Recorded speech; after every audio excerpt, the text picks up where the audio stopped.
Just like the twin girls in The Shining, you need a double me for a double movie review.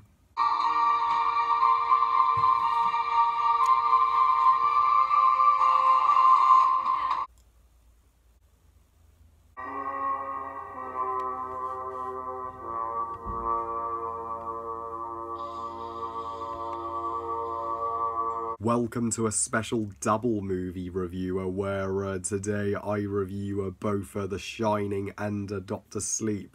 I'll begin with The Shining and then move on to Doctor Sleep. The Shining, directed by Stanley Kubrick, and is the 1980 movie adaptation of Stephen King's classic book. So, The Shining tells the story of Jack Dorrance, played by Jack Nicholson, and his wife Wendy Dorrance, and their son Danny Dorrance. They have this hotel, but Jack has the exact same condition that his grandmother had, the known as the Shining, which transforms him into a deranged psychopathic killer, and he even goes for Wendy and Danny. So it's up to Wendy and Danny to get the fuck out of that hotel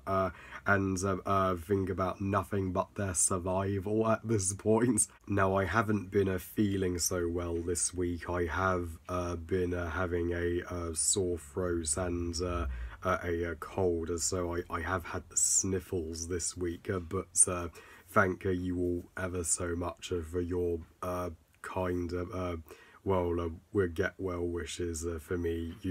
You are all the best ever, and I am finally getting better and on the mend. I certainly feel better today than I was some days this week, but now that I'm all better, I can finally get back to making videos, and I was inspired to review the Shining and its sequel, Doctor Sleep, as a awesome and inspirational YouTuber, Kaylin Nicholson. In her recent video, she built a fort and had a movie night where she watched The Shining, and she inspired me to review both movies. To say The Shining is an all-around masterpiece would be kind of an understatement. The Shining is golden filmmaking 101. The Shining and 2001: A Space Odyssey are Stanley Kubrick's true masterpieces, and The Shining remains to this day as one of the best, if not the best, Stephen King movie. Sure, Stephen King hates this adaptation of his book, and it is always a good sign when the author of a book that's been adapted into a movie is satisfied with the movie. But I say Stephen King was overly harsh on the movie version of The Shining. I think he should have realised that just because the movie did make some changes from the source material, they weren't bad changes. They just because the movie doesn't need to replicate the book, it can make some changes to help the movie work better. But if I was Stephen King and I saw this movie, I'd be applauding until my hands were hurting from all the clapping, as I give The Shining utmost props for not being afraid to differentiate from the source material in places. It specifically changes the ending. But I think the ending of the movie, controversially, it makes more sense than the ending of the book. And Jack Nicholson, we all know Jack Nicholson as the Joker. But before the Joker, The Shining, which was released 9 years before Tim Burton's Batman, put Jack Nicholson on the map in Hollywood easily. You can see a Joker-like performance here. Jack Nicholson, couldn't be the better choice for the role of Jack as the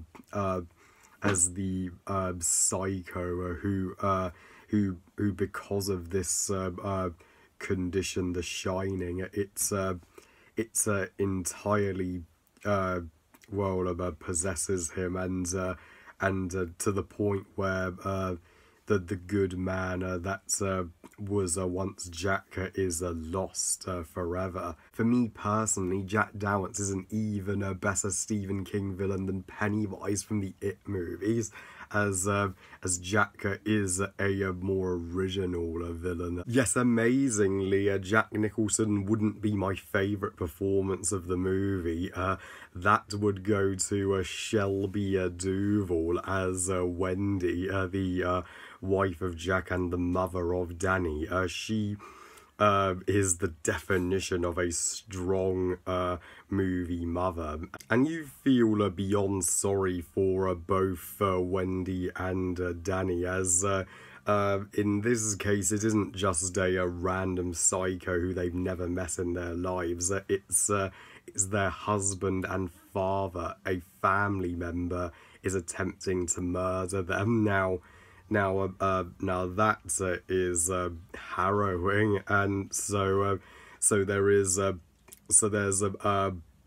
a personal stakes to The Shining's plots, and Wendy, unlike some other horror movie protagonists that make the stupidest of decisions and get themselves killed so easily, Wendy isn't anything like that, so she makes some legit smart decisions. For example, in the most iconic moments in the entire movie, you know what it is, when Wendy is attempting to crawl out of the bathroom window, and Jack, he is behind the locked bathroom door, and he's like, little pig, please open and let me in. Not by the hair and my chinny chin chin. Then I'll huff and I'll puff and I'll blow your house down.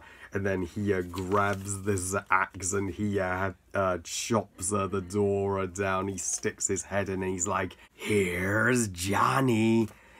And do you guys recall Bruce the shark making that reference in Finding Nemo when he's like, here's Brucey?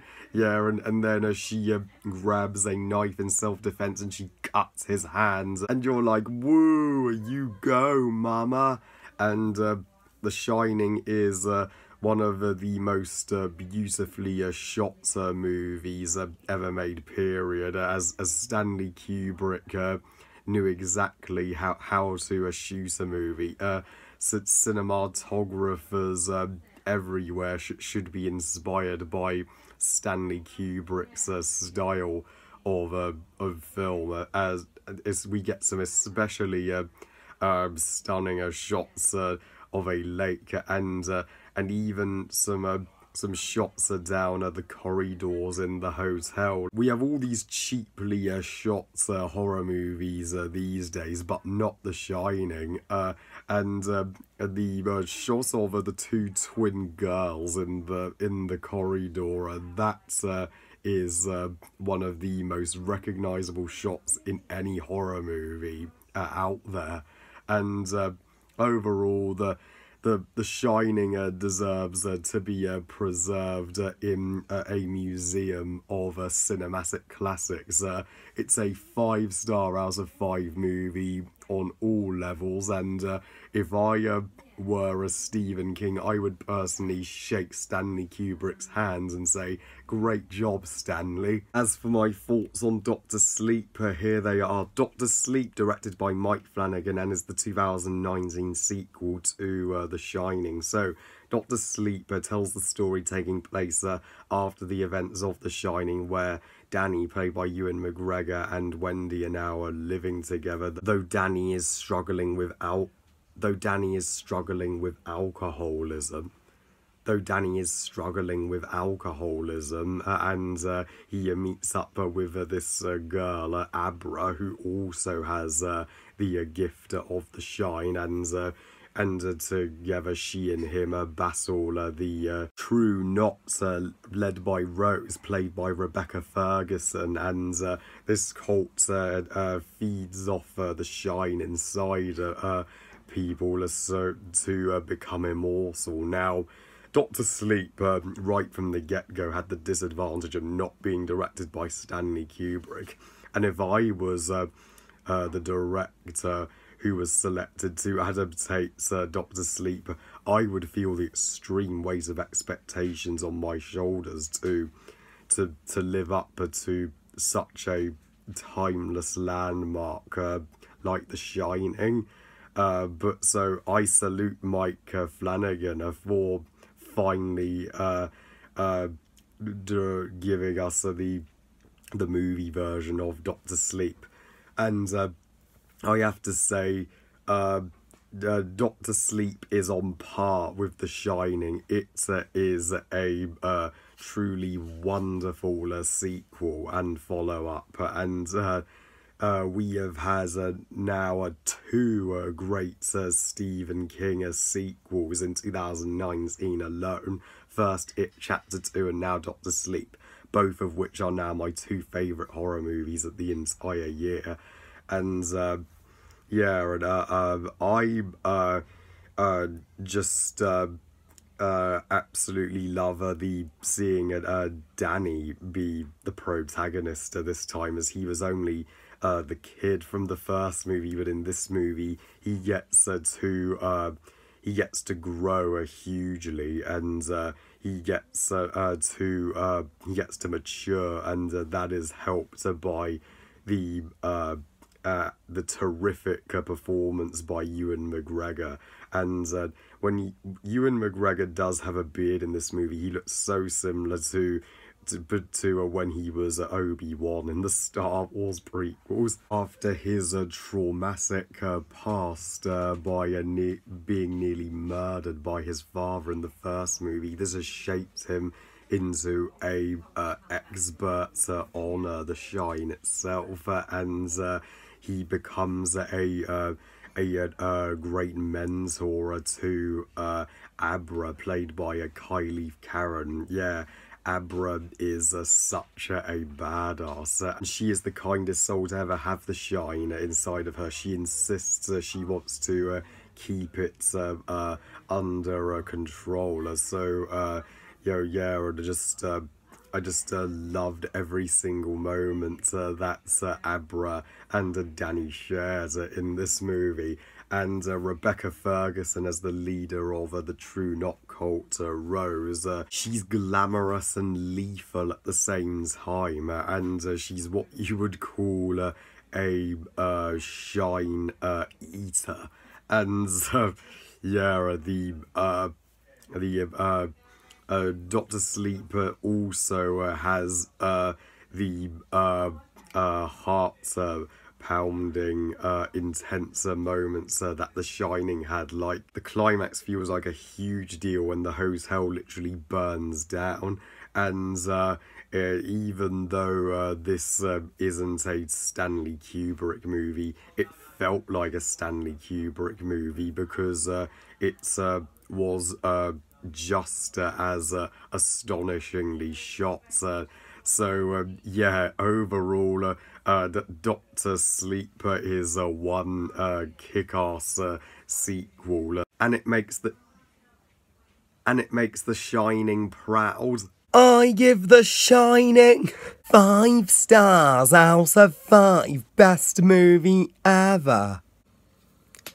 I give Dr. Sleep 5 stars out of 5, best movie ever. Why are Stephen King horror movies always the best? I'd love to review more movie adaptations of his work. Well, I love you guys. Thank you for watching. I hope you guys enjoyed this review. And what do you think of both The Shining and Dr. Sleep, and which do you like better? Please comment and let me know. Please like this video and subscribe. Please follow me on Twitter and on Instagram. And I'll see you next time when I review the original Lady and the Tramp and rant about its sequel, Lady and the Tramp 2, before I give my thoughts on that shitty, pointless live-action Lady and the Tramp remake on Disney Plus right now. Why, Disney? Why would you let us down like this? And remember, movies are us. Bye, guys.